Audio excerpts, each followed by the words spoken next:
فرمایا وَصَلُّوا بِاللَّيْلِ وَالنَّاسُ نِيَامٌ، جب لوگ سو رہے ہوں تم مصلی بچھا کے نماز پڑھنے لگ جاؤ۔ تمہارا رب کے ساتھ تعلق اس قدر مضبوط ہونا چاہیے کہ ایسے وقت میں کہ جب لوگ سو رہے ہوں تو تم سجدہ ریز ہو جاؤ، تاکہ ریاکاری کا امکان بھی مسترد ہو جائے۔ تو یہ 4 کام جب تم کرو گے، رسول کریم نے ارشاد فرمایا تدخل الجنہ بالسلام، جنت میں سلامتی سے داخل ہو جاؤ۔ راستے کے جو مراحل ہیں، جنت کے اندر پہنچنے کے جو مراحل ہیں، وہ بھی سلامتی سے طے ہو جائیں گے۔ قبر بھی، حشر بھی، میزان بھی، پلزرات بھی، سارے مراحل آسانی سے طے ہوتے چلے جائیں گے اگر تم یہ 4 کام کر لو۔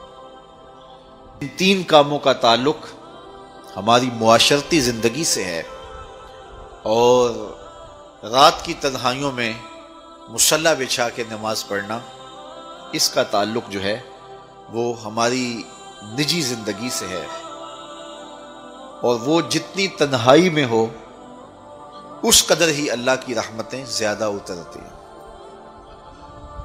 دکھلاوے کی نمازیں اللہ قبول نہیں کرتا۔ قرآن مجید میں سورہ ماعون کے اندر ارشاد فرمایا سو خرابی ہے ان نمازیوں کے لیے جو اپنی نمازوں سے غافل ہیں اور لوگوں کو برتنے کی چیزیں بھی نہیں دیتے۔ معمولی چیزیں جو ایک دوسرے کو ہم عاریتاً دے دیتے ہیں وہ بھی نہیں دیتے اور نماز پڑھتے ہیں۔ تو یہاں نماز کا ذکر موجود ہے، لیکن پہلے ہماری معاشرتی اصلاح ہونی چاہیے۔ ان 3 چیزوں کا خاص طور پہ ذکر کیا گیا کہ تم سلام کو پھیلاؤ، تم صلہ رحمی کرو، اور تم لوگوں کو کھانا کھلاؤ، بھوکوں کی اور پیاسوں کی مدد کرو، تو تمہارا رب تمہارے اوپر راضی ہوگا، اور پھر رات کی تنہائی میں تم اللہ کے حضور مصلی بچھا کے نوافل ادا کرو۔ ایک روایت میں آتا ہے کہ جب کوئی شخص رات کی تنہائی میں اٹھتا ہے اور اپنی بیوی کو اٹھاتا ہے، وہ نہیں اٹھتی، خیر یہ وضو کرنے چلا جاتا ہے تو واپس آتے ہوئے چلو میں تھوڑا سا پانی لے آتا ہے، اور پانی لے کر کے اس بیوی کے اوپر اس پانی کو چھڑکتا ہے تو وہ اس سے اٹھ جاتی ہے۔ تو یہ مصلی بچھا کے نوافل پڑھنے لگ جاتا ہے، اور وہ بھی اٹھ کے وضو کرتی ہے، اور پھر وہ آتی ہے تو یہ نوافل پڑھ رہا ہوتا ہے، چارپائی کی دوسری سمت مصلی بچھا کے وہ بھی نوافل پڑھنے لگ جاتی ہے۔ حدیث میں آتا ہے جب وہ دونوں نوافل پڑھنے لگ جاتے ہیں رب مسکراتا ہے، اپنی شان کے مطابق رب مسکراتا ہے کہ میرے بندے کس طرح مخلوق سے چھپ کے میرے حضور سجدہ ریز ہیں۔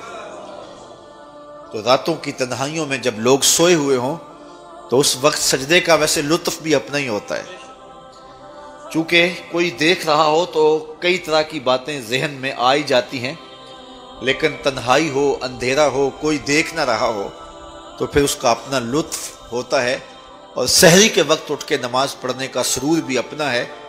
اور میں کہتا ہوں کہ وہ ملنے کی گھڑیاں ہوتی ہیں، انسان کو ان گھڑیوں کے اندر اللہ کی خاص رحمتیں نصیب ہوتی ہیں، اور جو سحری کے سجدوں کا مزاج رکھتا ہے اللہ تعالیٰ اس کے من کے اندر روشنیاں ڈال دیتا ہے۔ اقبال کہتا ہے رومی ہو، رازی ہو، عطار ہو کہ غزالی، کچھ ہاتھ نہیں آتا بے آہ سحر گاہی۔